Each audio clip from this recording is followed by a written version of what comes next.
Hi, hello everyone. My name is Jupiter, and welcome to my corner of the internet.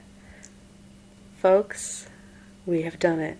Welcome to the December video of my series in which I rate and review all of the debuts I could find from the year 2022. We've made it. I'm kind of sentimental about this because I am a chronic project starter and seldom project finisher, so this is a big deal. If I have done nothing else on this channel, I have made a series of 12 videos from start to finish, and that's pretty incredible. Yeah. Hopefully there'll be more. We'll see. But in terms of December, it was pretty slow for comebacks, save for some absolutely delightful Christmas songs. I have a special fondness for Christmas K-pop songs. They make me really, really happy. I'm not quite sure why. My by Purple Kiss is absolutely my jam. This year I loved the collab between Red Velvet and aespa in Beautiful Christmas. That was just not the collaboration I was expecting, but I'm so glad it happened. They're an absolute power couple. But this is the time of year in which you just kind of relax, figure out how many seasons greetings you can afford, see how much Christmas money you're going to end up with to get the album of your favorite group. But then in terms of debuts, there were some fantastic debuts. A lot of them I think had kind of a similar sound to them, that sort of Western indie pop sound, which I will admit is sort of coming into trend right now, making it less of an indie sound, but whichever way you flip it, it's my shit. I love that sound. So this was a really fun month for me. And since this is the final episode of the series, I thought I would actually go in and repeat those ground rules and gimmicks that I set all the way back in January when I first started this up. So we can see how many I stuck to and how many I goofed up. First, no second language debuts. If a group is already debuted and is re-debuting in Japan, or there was a few original English singles as an English language debut, I'm passing that up. No subunit reviews. I ultimately have regretted doing this rule. I wish I had gone ahead and done subunits, but at the time I thought there'd be a lot more, and I was concerned about having the time to watch those videos and subsequently edit them in. In case you're curious, I loved Mamamoo's Plus debut. Number 3. This is your friendly reminder that I did not watch all these debuts in one sitting. I watched them about a month after videos were released, and that's why the stat is views at the time of review. With the exception is this month, actually, because in December I wanted to get it done as soon as possible, so these numbers are taken only 2 weeks after debut. I know it's really soon, but it's the end of the year, and I wanted to get these out kind of all in a rush, as close to January as I could feasibly do. Number 4. If you see an asterisk, it means I've listened to the song before I watched it for review purposes, and there might be some bias in my review. And number 5. This video is opinion-based. That's the final point I want to reiterate. This video is opinion-based and it's just for fun, entertainment purposes only. Don't take me too seriously if you don't want to. And that's it. That's all you need to know for how I set things up and what we're running with. So let's roll into it one more time, our final reminiscing moments of the K-pop debuts in 2022.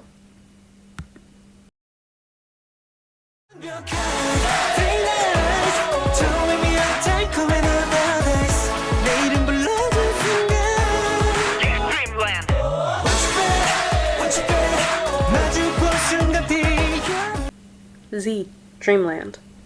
I found the vocal tone of all of the members very pleasing, and so I enjoyed not just the song, but just the active act of listening to them sing. The backtracking of the song was done really well. It supported the top line without fully taking over, and it was full of little flurries and intrigues, and I love that kind of thing in a song. It had a catchy hook and a solid bridge. Overall, it was a 9 out of 10. I am a fan of this song.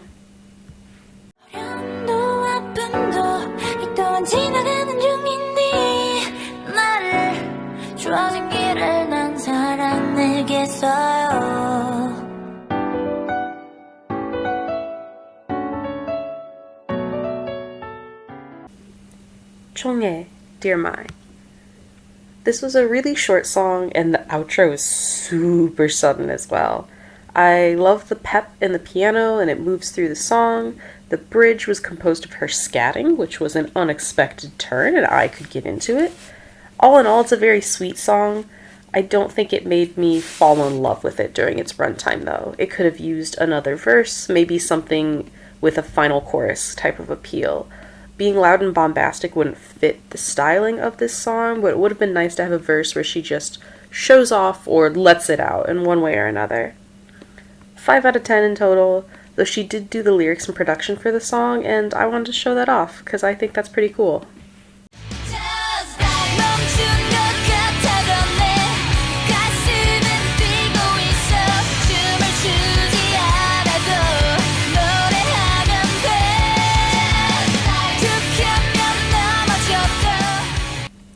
Uni, Dive. Found another K-rock band. That's so exciting. This song is awesome. I love the lead singer's voice. I love the little guitar solo in the bridge, and I just love the general energy that the drummer was bringing to the table. I'm underdeveloped in my analysis of rock music. So all I can really say is that I like this song. It feels like an early 2010s rock song, and that's a pro in my book. So 10 out of 10. My head's spinning around, baby, baby. Moving side to side.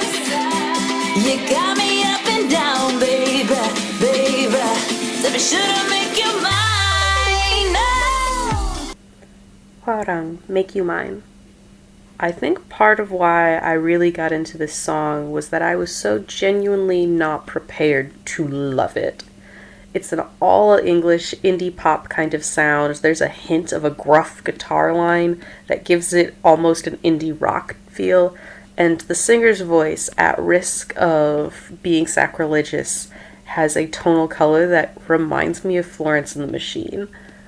The song does feel short. I want it to have a little more to it, but I think there is good movement throughout each segment of the song without getting too bogged down in any one moment, and it breezes through those repetitive parts to make them feel fun and warm and bubbly. I put this song on my playlist while it was still playing, so I had not even finished the song. I listened to it quite a bit. Spotify likes to recommend it. But 10 out of 10, I really have loved my time with this song.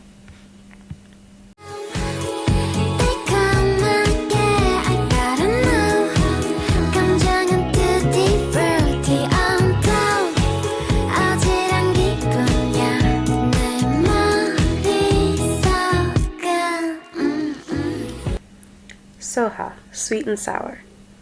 I think her charisma is really incredible. Throughout this video, I just couldn't stop watching her, especially in the dance sequences. That's when she really shines. For the song itself, I think it shines too. It's a very lightweight, dreamy track, very good for easy listening. In the beginning, I was a bit worried about that super high vocal line.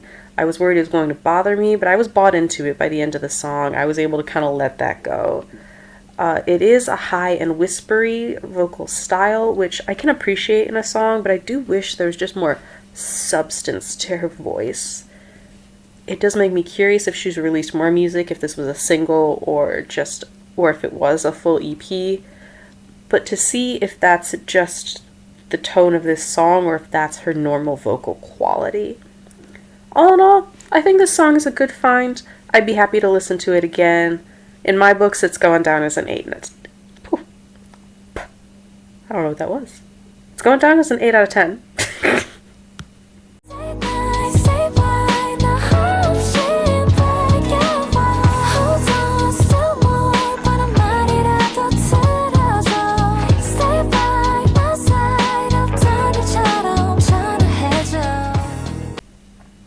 Renee, Stay. This is another very solid indie pop style release with a strong hit of R&B layered into it. I really like her voice, especially in the verses that she's singing in a lower range, and I think the bridge is heavenly. because she builds up into it, and then there's just this release, that moment you've been waiting for, and then she's singing a light and airy chorus again, but the ad-libs are lower instead of higher, and it creates really beautiful harmonies with her own voice. It's great. The music video is one that I feel like I have to point out too, because I think it's beautiful. The acting and the editing are amazing. It's got really great emotion and storytelling, which are two things I love from a music video. I really enjoyed this song. I'm giving it a 9 out of 10.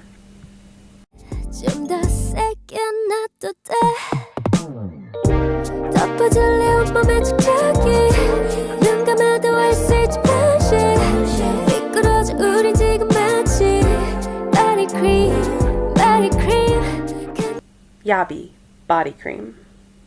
I don't know where to start with this song. I think I enjoyed it, so that's probably a good place to start. Her voice is nice, and it's a relatively simple backtrack full of plucked synths and a drum set to really set the tone.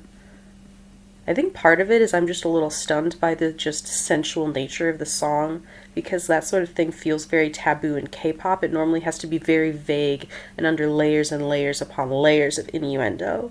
But this is flirty. It is disguised, but it's not subtle. I think I'm also just simply put off by the phrase body cream, because I don't like it. But it is also the basis of the song, and I respect the purpose that it serves for this song. The song's also very short to my taste. It is 2 minutes and 30 seconds. That is not enough time to get a song done, especially for one that I was ultimately vibing to. Like, it just ended when I was totally not ready for it to end. Again, this is a music video though. I want to shout out for beauty. I think it's lovely. I'm gonna go with a 7 out of 10 in rating. It's tentative because I believe that I could grow to like this one if I listened to it a few more times.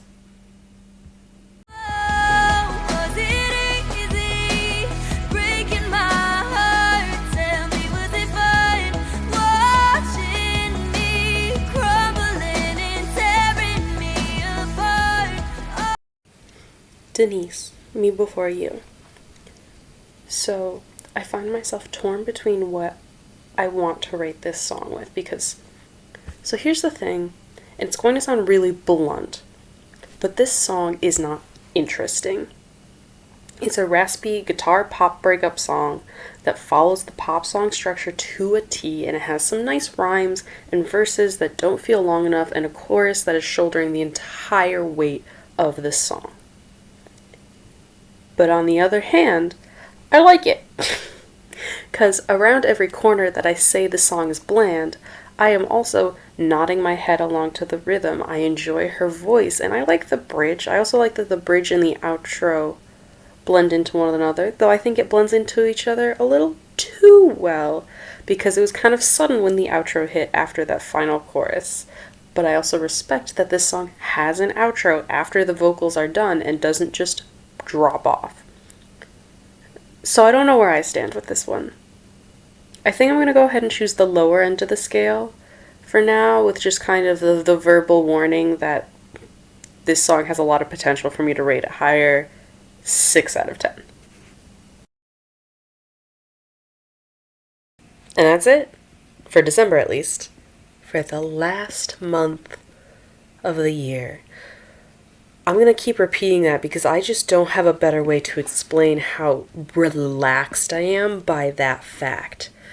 Just the absolute wash of calm that hit me after reviewing the last debut of this month, and then just having the ability to know, that's it.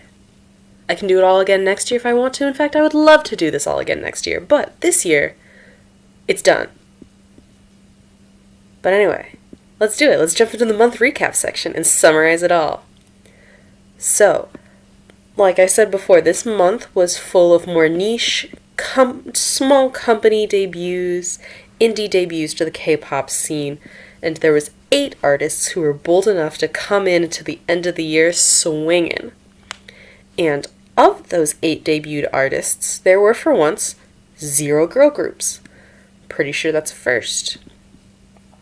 And then we had 1 boy group debut, XEED. And of course, we had one co-ed debut as well with the band Uni. I think it's very fun that the two co-ed groups for the entire year both showed up at the end. And to round out the rest of the debuts were 6 soloists this month: Cheonghae, Hwarang, Soha, Renee, Yabbi, and Denise.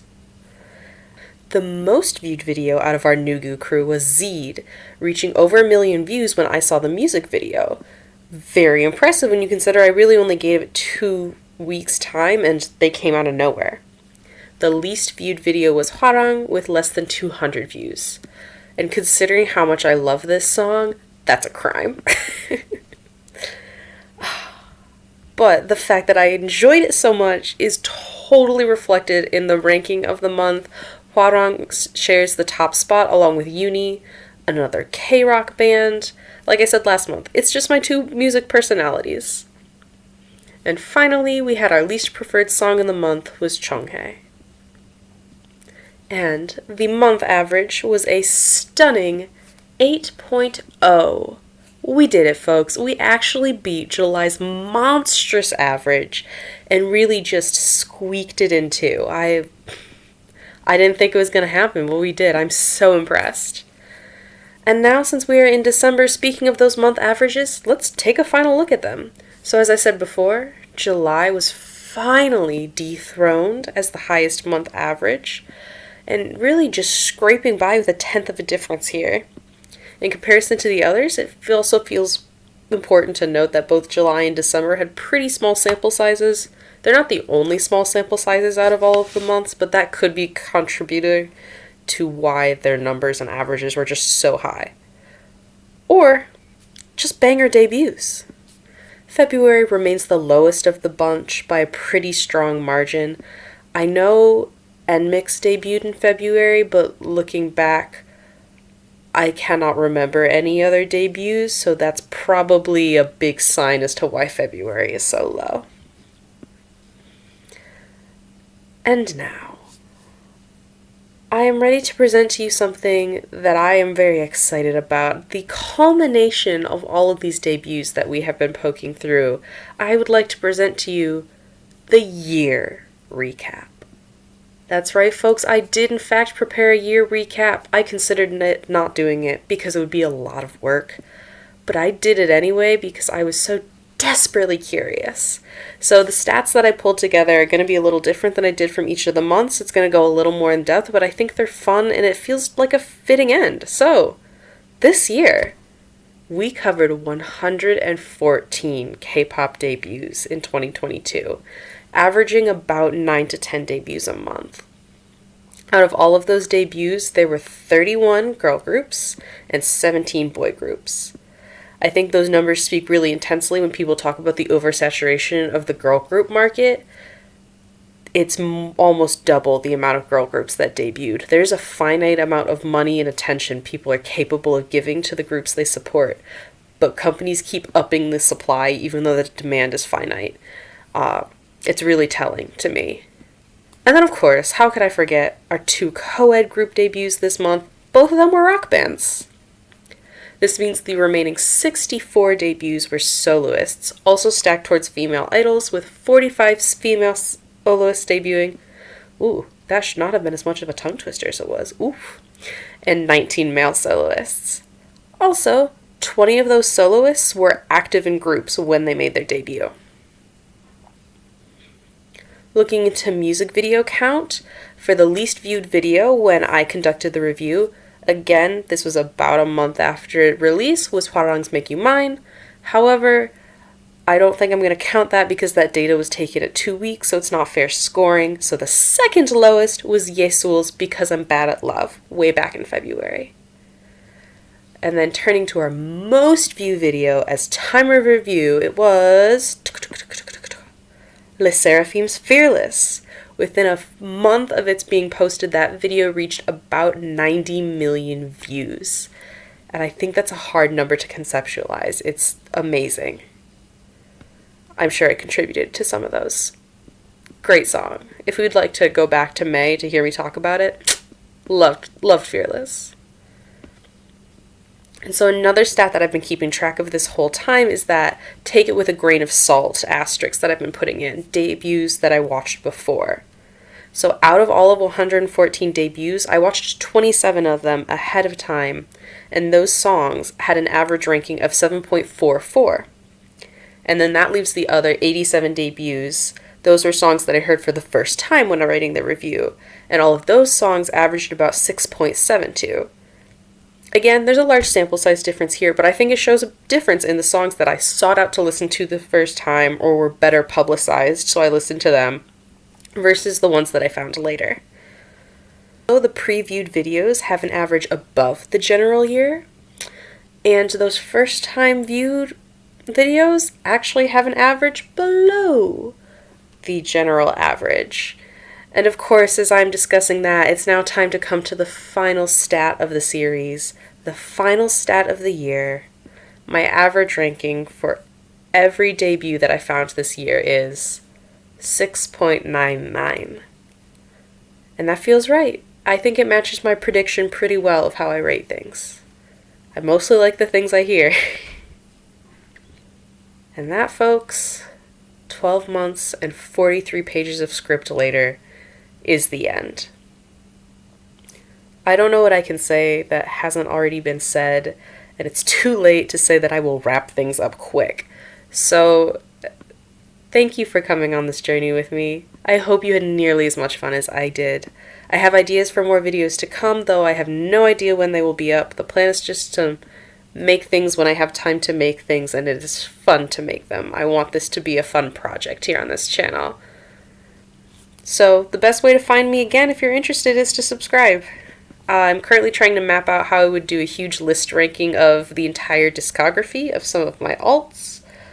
And I'm trying to think about a way to maybe do a similar ranking deep dive of artists that I want to get into and I know are pretty popular or I have interest in and haven't listened to. I think Red Velvet and maybe Rocket Punch right now are kind of on that list, or maybe looking at some post IZ*ONE debuts, or IZ*ONE in general. I don't know yet, but I've got a lot of words and I've got a lot of opinions, and I would really love to share them with you if you are willing to listen. But until that time, my fellow K-pops and cosmic bodies, our scheduled time together has come to an end. May our paths cross again on a fair summer's eve, or maybe even sooner. Peace!